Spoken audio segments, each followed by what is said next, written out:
Um, have you ever walked away from a conversation feeling just utterly drained? Like someone basically siphoned off your energy? Oh, definitely. Or maybe, you've been unfairly accused of something you know deep down just isn't true. Right. That baffling feeling. Well, if that sounds familiar, you're definitely not alone. There's this audio recording doing huge numbers online called 6 Dangerous People Carl Jung Said You Should Avoid. Yeah, I saw that. Over 500,000 listens. Exactly. It seems like we're all kind of looking for that secret key, to understand those hidden dynamics and relationships. Mhm. So today, we're going way beyond just like retelling that viral thing. This is a proper deep dive. Good. We're going to unpack who Carl Jung really was, why his ideas, which are, a century old, Pretty much, yeah. why they suddenly feel so incredibly relevant right now in our, chaotic digital world. It's fascinating timing. We'll break down each of those 6 dangerous types, bring them to life with examples from, films and books. Make them recognizable. Yeah, and we'll even dig up the surprising origin of the term psychic vampire. That one always gets attention. Totally. But, crucially, we want to give you practical tools, not just to, spot these things in others, but maybe, more importantly, to turn that lens inward. Look in the mirror. That's the real work. Okay, let's unpack this. Ready? Let's do it. So, to really get Jung's insights, we kind of need the backstory, right? His journey. Absolutely. You have to understand where he came from. We're talking early 20th century. Yeah. Sigmund Freud, the big name, father of psychoanalysis. Right. He actually called a young Carl Jung his heir apparent. Saw him as the future, basically. Wow, heir apparent. So they were close, collaborating. Incredibly close for a time. But then, one of the most famous intellectual breakups in history. Yeah, I've heard about that split. What was it? What caused such a massive break with Freud? And why are those arguments still shaping psychology today? Exactly. The disagreements weren't minor. They were, fundamental. 3 main things, really. First, the nature of the unconscious. Okay. For Freud, it was mostly personal. Like basement storing repressed stuff, sex, aggression, things we hide. Right, the hidden desires. But Jung, he thought there was another layer, much deeper. The collective unconscious. Collective. Okay, what does that mean? Think of it as a vast, shared ocean, full of universal human symbols, patterns, archetypes, he called them. Things you see in myths, dreams, art, all over the world, across time. Okay, so Freud's unconscious is like my personal secret diary, maybe locked away. Kind of, yeah. But Jung's is more like a giant ancient library of human experience we all tap into without knowing it. That's a great way to put it. Precisely. And that difference leads right into the second clash. Sexuality versus meaning. Freud and sex. Pretty much. Freud really hammered on sexual energy, libido, as the driver for almost everything. Jung said, hold on. Libido is broader than that. It's a general life force. It includes creativity, spirituality, our basic human search for meaning, for becoming who we are. That's a huge difference. Not just sex drive, but life drive. A fundamental shift, yeah. And the third point builds on that, the whole science versus spirituality thing. Okay. How did they differ there? Well, Freud was a committed materialist.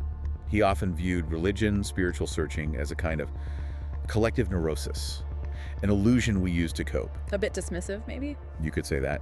Jung, on the other hand, saw spiritual seeking as absolutely integral to mental health, a necessary part of the journey to wholeness, to what he called individuation. Individuation, becoming whole. Exactly. So that paints Jung as more of a mystic, almost, within psychology. Yeah, I definitely saw him that way. And maybe that's why he's hitting such a nerve today, in a world where lots of people are looking for something more than just stuff. I think you're spot on. Jung's ideas about symbols, archetypes, inner growth, they really speak to that search for meaning. He feels almost prescient. Ahead of his time. And what's really fascinating now is some people argue the internet itself. It's like a living example of Jung's collective unconscious. Whoa, really? How so? Think about memes, viral trends, hashtags. How do they work? They just explode out of nowhere sometimes. Exactly. They act just like archetypes. They're these universal, emotionally charged symbols that just bubble up spontaneously in this shared space we call the internet. Often no single author. Huh. So the internet isn't just wires and code. It's a canvas for our collective psyche. In a Jungian sense, yeah. That means viral stuff isn't just random noise. It's showing us what our collective unconscious is wrestling with, Gives you a whole new way to look at your social media feed, doesn't it? It really does. Wow. Okay, so with that Jungian background, it makes way more sense why people are grabbing onto these dangerous people archetypes. Right, it connects. So let's dig into them. The 6 types from that viral audio, we'll break them down, use some cultural examples to make them easier to spot. Sounds good. Where do we start? First one, the unconscious manipulator, also called the projector. Ah, yes, the projector. This is someone who's basically unaware of their own issues, their own wounds or flaws. Okay. And instead, they project them onto other people. They might seem like a victim all the time, or they might aggressively accuse you of the very thing they're doing or feeling. Oh, I think I know this feeling. It's confusing. It is. Jung had this great line. Their world becomes a copy of his own unknown face. Projection is literally seeing your own unacknowledged stuff in someone else. Wow, that's heavy. Like Iago in Shakespeare's Othello, he's eaten up with envy and insecurity. Classic example. And he projects all that paranoia onto Othello, basically makes Othello see the world through Iago's twisted view. Psycho tragedy strikes. Precisely. Or think modern cinema Amy Dunn in Gone Girl. Oh yeah, perfect. Or lots of those femme fatales in old film noir. The key insight is realizing their accusation often isn't really about you, it's a warped reflection of them. Understanding that helps take the sting out, maybe depersonalize it a bit. Right, it's not personal, it's projection. Okay, type 2, the persona bearer, the mask. The mask. This is the person who seems almost too perfect, too polished. Their social role, their persona has completely taken over their actual self. Persona, that's the role we play, right? Like being a doctor or a parent. Exactly. Jung said we all need personas. They're necessary social masks. The danger comes when someone starts believing they are the mask. There's nothing or very little authentic underneath. Jung called it a superficial, fragile, conformist type of personality. Ah, the person who seems to live entirely for their job title or their Instagram feed. Kinda, yeah. Think Miranda Priestley in The Devil Wears Prada. Totally. All editor, no real person visible? Right. Her identity is the role. For a deeper, maybe more disturbing look, there's Ingmar Bergman's film Persona. An actress literally loses her voice as her masks start to crumble, revealing this emptiness. Chilling. So the danger isn't just that they're fake, but they're also maybe rigid, incapable of real connection. Exactly. No flexibility, because there's no core self to adapt from. Okay. Moving on to number 3. The possessor of a repressed shadow, the inner demon. The shadow. This is often the very reserved, proper, buttoned-up type, someone who pushes down everything they think is unacceptable about themselves. All the bad thoughts and feelings. Right. But the danger is that suppressed energy doesn't just vanish, it builds. And eventually it can erupt destructively. The shadow, in Jungian terms, is our dark side. It holds primitive impulses, weaknesses, desires we deny. But, and this is crucial, the shadow isn't just bad stuff. Oh, what else is in there? It also holds repressed creativity, vitality, untapped potential, things we were maybe shamed out of expressing. The danger is when the denied, powerful, often primitive part takes the wheel completely. Like a pressure cooker blowing its lid. The classic example has to be Dr. Jekyll and Mr. Hyde, right? Couldn't be clearer. The respectable doctor, his hidden darkness literally splits off and becomes monstrous. And more recently, Tyler Durden from Fight Club. Perfect. He's the physical embodiment of everything the narrator suppresses: aggression, masculinity, chaos, freedom. Yeah. So the big takeaway here is, if you don't acknowledge your own darkness, it doesn't go away. Worse, it gains power over you. It can manifest in ways you can't control, often hurting yourself or others. Okay, that leads kind of naturally to the next one. The moral controller. The righteous judge. Yes, the righteous judge. This type uses morality, rules, dogma, but not really for virtue. It's a front. A front for what? To cage others in guilt and shame, as Jung might put it. They project their own immoral impulses, their own shadow, really onto everyone else. They judge others harshly for the very things they can't accept in themselves. So it's not about being good, it's about control. Exactly. Control through making others feel wrong, feel ashamed. It's about moral superiority as a weapon. Dolores Umbridge from Harry Potter comes straight to mind. Oh, textbook example. All sugary smiles and pink cardigans, but underneath, sadistic cruelty masked by obsessive rules and proper behavior. And Nurse Ratched from One Flew Over the Cuckoo's Nest, using hospital rules to just crush people psychologically. Precisely. And what's often so chilling is the hypocrisy. They condemn in others what they secretly fear or even desire in themselves. It creates this really oppressive atmosphere. Yeah. Okay. Number 5, the complex ridden, The obsessed. The complex ridden. This describes someone who's often emotionally unstable, unpredictable. They're basically run by complexes. Complexes, like an inferiority complex, or is it broader? Broader. Jung saw complexes as these autonomous clusters of emotions, memories, thoughts, often formed around a trauma or a significant emotional experience. They kind of take on a life of their own within the psyche. Okay. Autonomous clusters. So what happens? When something in the present triggers that complex, the person reacts as if the original painful event is happening right now. Often a huge, disproportionate reaction. They're essentially possessed by this echo from the past. Like they're stuck in a loop they can't see? Exactly. Think Miss Havisham in Dickens' Great Expectations. Ah, the wedding dress. Right. Jilted at the altar, she freezes time. Her whole life becomes this monument to that trauma, consumed by the complex, manipulating others out of that wound. That's powerful. Any others? Shakespeare's Hamlet is arguably driven by a massive, complex grief, betrayal, fixation on his mother. It fuels his irrationality and ultimately self-destruction. So the danger with this type is their unpredictability, and that they can't really engage with the present because they're trapped in the past. That's it. They're constantly reacting to ghosts. Okay, and finally, the one everyone talks about. Number 6, the psychic vampire, the devourer. The psychic vampire. Yeah. Yes, this one resonates because I think the feeling is so visceral. That drained feeling we started with. Exactly. Yeah. This type is maybe the most insidious. It's not usually open aggression, it's more subtle. They drain your energy through constant subtle demands, playing the victim, emotional dependency that they frame as affection. They just feed off your attention, your pity, your effort. Your emotional labor. Precisely. Now, psychic vampire, that's not actually Jung's term, is it? No, it's not technically Jungian terminology. Right. But it captures perfectly what happens in certain unhealthy symbiotic relationships that actually block individuation, that journey to wholeness. Where does the term come from then? It has roots way back in like 19th century occult stuff and folklore. Then it got picked up more in the 20th century by figures like Anton LaVey, founder of the Church of Satan.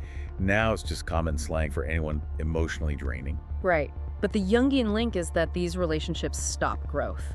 Exactly. If you connect it, think about Colin Robinson from the TV show What We Do in the Shadows. Oh my gosh, the energy vampire. He's hilarious, but also painfully real. Right. He literally feeds by boring people, annoying them with tedious details until they're just exhausted. It's a perfect parody, but the core idea is there. These relationships keep one person stuck, maybe infantile and dependent, and the other constantly giving. It creates this imbalance that prevents both people from growing into their full selves. Okay, so we've got the 6 types. We can maybe recognize them now, but just putting labels on people, that's not really the point, is it? Not at all. That could be its own trap. The real value in Jungian thought comes next. What do you do? And there are 2 main paths: protecting yourself externally and, much deeper, engaging internally. Let's start with protection. How do you deal with these dynamics when you encounter them? Right. You need a strategy, especially with manipulative types. Based on therapeutic practice, first step, recognize the tactics. See it coming. Yeah. Manipulation loves fog and confusion, so learn to spot the specifics. Gaslighting, making you doubt your reality. Blame shifting, guilt trips. Just seeing the pattern clearly takes away some of his power over you. That makes sense. Naming it helps. What's next? Second, set clear boundaries and use I statements. Not, you always make me feel bad, but I feel disrespected when you talk to me that way. Focus on your feeling, your experience. Yes. It's not about controlling them. It's about defining what you will and won't accept in your space. Okay, but what if they just ignore the boundary? Keep pushing. Good question. That leads to number 3. Don't get drawn into arguing. Oh, that's hard. It is. Manipulators often love arguments. They can twist things, wear you down, make you exhausted. You don't need to endlessly justify your boundary. Try the gray rock method. Gray rock? Be as unresponsive as a gray rock. Yeah. Short, factual, non-emotional answers. I hear you. No. Okay. Or just disengage. Give their manipulation nothing to hook into. Be boring. Got it. Takes discipline, though. It really does. And finally, step 4, define consequences. Okay. A boundary without a consequence is really just a suggestion. Your power isn't in making them respect it. It's in your readiness to act if they don't. What kind of actions? It could be reducing contact, limiting time spent together. In more severe situations, it might mean ending the relationship. It's about prioritizing your own psychological well-being. Okay, that's the external protection plan. Now, the really tough part, looking inward. working with your own shadow. This is where Jung believed the deepest transformation happens, the key to psychological wholeness. So how? How do we actually integrate the shadow? It sounds scary. It can feel scary. The first step, and maybe the hardest, is just courageously acknowledging it exists. Yeah. Admitting, okay, I do have a dark side. I have repressed anger, maybe envy, selfishness, desires.